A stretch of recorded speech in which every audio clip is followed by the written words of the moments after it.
శ్రీకాళహస్తి మహాశివరాత్రి బ్రహ్మోత్సవాలు ఫిబ్రవరి 21 నుండి మొదలవనున్నాయి. ఈ నేపథ్యంలో కొత్తగా ప్రభుత్వం ఏర్పడిన తరువాత కొంతమంది తెలుగుదేశం పార్టీ నాయకులను సీనియర్లు పార్టీకి కష్టపడ్డ వారు శ్రీకాళహస్తి ఆలయ పాలక మండలిపై ఆశలు పెట్టుకున్నారు. స్థానిక శాసనసభ్యులు కూడా Bojjala Venkata Sudheer Reddy trust board chairman నియమించే పనుల్లో ఉన్నారు. అందుకు తగ్గ ప్రయత్నాలు కూడా చేసేశారు. అయితే మహాశివరాత్రి బ్రహ్మోత్సవాలు దగ్గర పడటంతో బోర్డు వచ్చేస్తుందని చైర్మన్తో పాటు సభ్యులకు కూడా కొంతమంది నియమించే అవకాశం ఉంది కాబట్టి ఆశా ఊహల్లో ఉత్కంఠ రేగింది. శ్రీకాళహస్తి ఆలయ బోర్డుపై V7 సిటీ న్యూస్ ప్రత్యేక స్టోరీ చూద్దాం.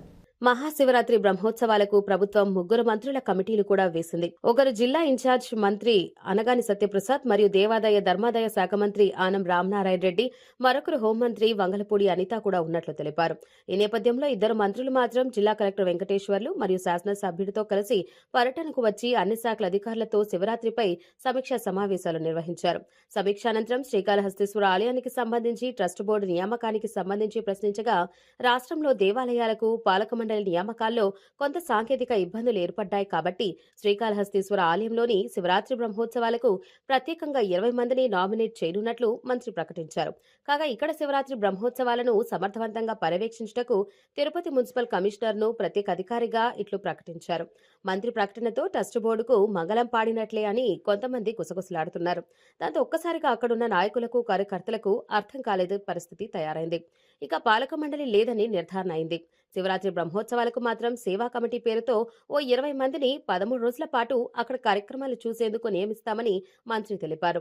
అయితే పాలక మండలిపై ఆశలు పెట్టుకున్న వారంతా సేవా కమిటీలో ఉంటారా లేదా పాలక మండలి వచ్చేంత వరకు ఎదురు చూస్తారా అనేది నాయకుడి చేతిలో ఉంటుంది.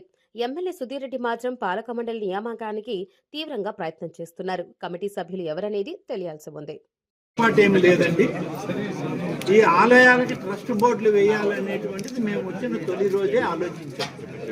కానీ ఆ ట్రస్ట్ బోర్డులకి కాలపరిమితి ఉంది.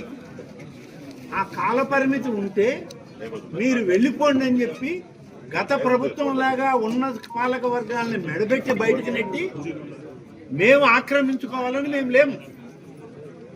ప్రభుత్వం ఒక చట్టం వాళ్ళకి అనుమతి ఇచ్చింది. ఆ చట్టం ప్రకారం డిసెంబర్ దాకా వాళ్ళకు ఉన్నది. మొన్న డిసెంబర్ వరకు వాళ్ళ కాల పరిమితి అయిపోయింది.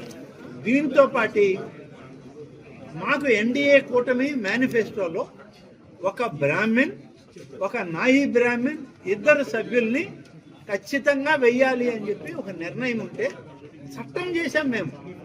నాయి బ్రాహ్మణ్ ఉండాలి, బ్రాహ్మణ్ ఉండాలి. 7 మంది సభ్యులుంటే 9 మంది, 9 ఉంటే 11, అట్లా 2ని అదనంగా యాడ్ చేసాం. దీనికి చట్టం మేము మార్పు చేసాం. చట్టం గత శాసనసభలో ఆమోదించాం. గవర్నర్ గారు ఆమోదం అయ్యి గెజిట్ అయింది.